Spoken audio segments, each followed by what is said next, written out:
J'aimerais vous parler de deux écrivains, un homme et une femme, qui sont passionnés par l'interculturel.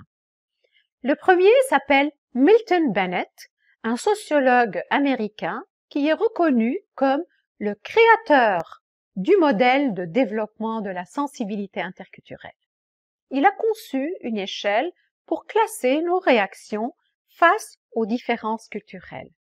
Il nous parle de deux grandes catégories qui méritent d'être explicitées, à savoir l'ethnocentrisme et l'ethnorelativisme. L'ethnocentrisme, lui, c'est la tendance à privilégier les normes, les valeurs de sa propre société, de sa propre culture, pour analyser les sociétés et les autres cultures. Autrement dit, c'est regarder les autres avec ses propres lunettes, ses propres jugements, c'est considérer sa propre culture comme la référence, comme une culture supérieure aux autres. À l'opposé, l'ethno-relativisme permet de regarder les autres en se mettant dans leur peau. Ça veut dire accepter les valeurs, accepter les croyances, accepter les opinions des personnes de cultures différentes des siennes. Autrement dit aussi, c'est l'adaptation et l'intégration à d'autres contextes culturels. Ainsi, dans l'ethno-relativisme, il n'y a pas de position absolue à partir de laquelle on juge la moralité. Mais attention, cela ne veut pas dire que toutes les pratiques culturelles sont acceptables, mais qu'il est nécessaire de tenir compte du contexte culturel lorsqu'on évalue des pratiques rencontrées dans une autre culture. Milton Bennett structure donc l'ethnocentrisme et l'ethnorelativisme en 6 étapes. En bas de l'échelle se trouvent les premières étapes de l'ethnocentrisme, à savoir le déni de la culture différente, c'est-à-dire le refus de reconnaître les autres cultures, la défense face à une culture différente, c'est-à-dire se justifier que sa culture est meilleure. Troisièmement, la minimisation, c'est-à-dire présenter un fait ou une action de manière à réduire l'importance.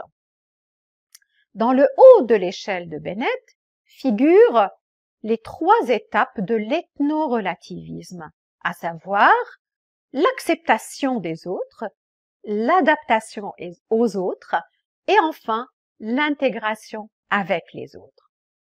Selon cet instrument conceptuel, la clé réside dans la vision, dans la perception que chacun entretient face aux différences culturelles.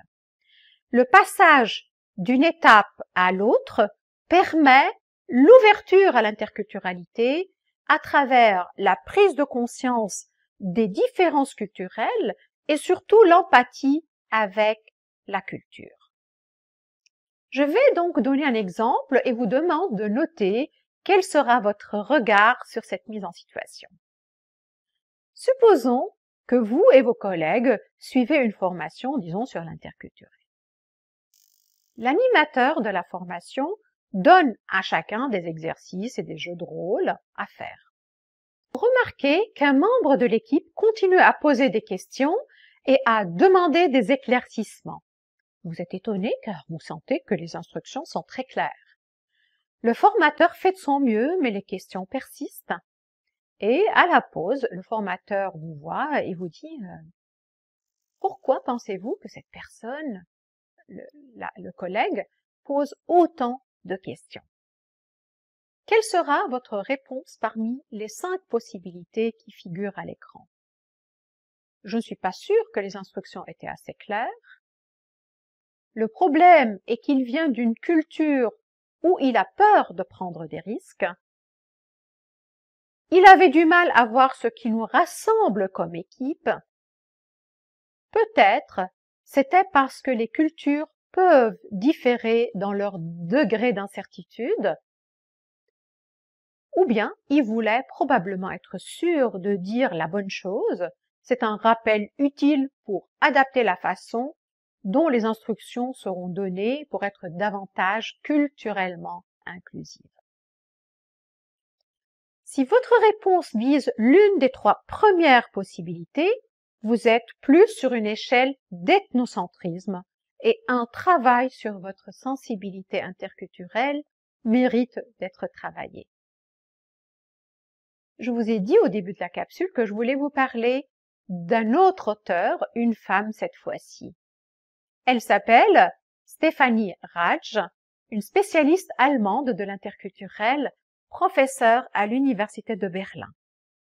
Elle préfère parler de multicollectivité que d'interculturel. Comme montré sur l'écran, selon la chercheuse, l'interculturel pourrait être une source de différence, de rivalité et de conflits potentiels. La multicollectivité, quant à elle, mise sur les points de similitude et sur les points communs, comme montré dans l'image qui apparaît sur l'écran, qui présente des supporters de championnats du monde. Par exemple, la multicollectivité rassemble des étudiants universitaires, Erasmus, de nationalités différentes, qui ont le même goût pour la musique, le même goût pour regarder des films sur Netflix, qui apprécient le numérique, qui apprécient les jeux vidéo, etc., etc.